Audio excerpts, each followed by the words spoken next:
ఒక చిన్న మెసేజ్ మీ bank account మొత్తం ఖాళీ చేయగలదని మీకు తెలుసా? ఈరోజు 5 కామన్ స్కామ్ మెసేజెస్ గురించి తెలుసుకుందాం. మొదటిది లాటరీ లేదా గిఫ్ట్ మెసేజ్. అభినందనలు, మీరు 25 లక్షలు గెలిచారు, క్లిక్ చేసి క్లెయిమ్ చేసుకోండి అని వస్తే అస్సలు నమ్మొద్దు. అలాంటి లింక్లను ఓపెన్ చెయ్యకండి. రెండోది బ్యాంక్ కేవైసీ అప్డేట్ మెసేజ్. మీ కేవైసీ గడువు ముగిసింది, వెంటనే అప్డేట్ చేయండి అని మెసేజ్ వస్తే ఎస్ఎంఎస్లోని లింక్పై క్లిక్ చెయ్యొద్దు. బ్యాంక్ అధికారిక యాప్ లేదా వెబ్సైట్లోకి వెళ్లి మాత్రమే చెక్ చేయండి. మూడోది ఓటీపీ లేదా వెరిఫికేషన్ మెసేజ్. ఎవరైనా కాల్ చేసి ఓటీపీ చెప్పమంటే వెంటనే కాల్ కట్ చేయండి. ఓటీపీ అనేది మీ అకౌంట్ తాళం చెవి, దాన్ని ఎప్పుడూ ఎవరికీ చెప్పకండి. నాలుగోది వర్క్ ఫ్రం హోమ్ లేదా పార్ట్ టైం జాబ్ మెసేజ్.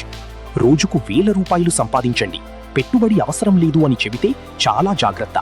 ముందుగా డబ్బులు అడిగితే అది ఖచ్చితంగా స్కామ్. చివరిది తెలియని లింకులు ఓపెన్ చెయ్యొద్దు.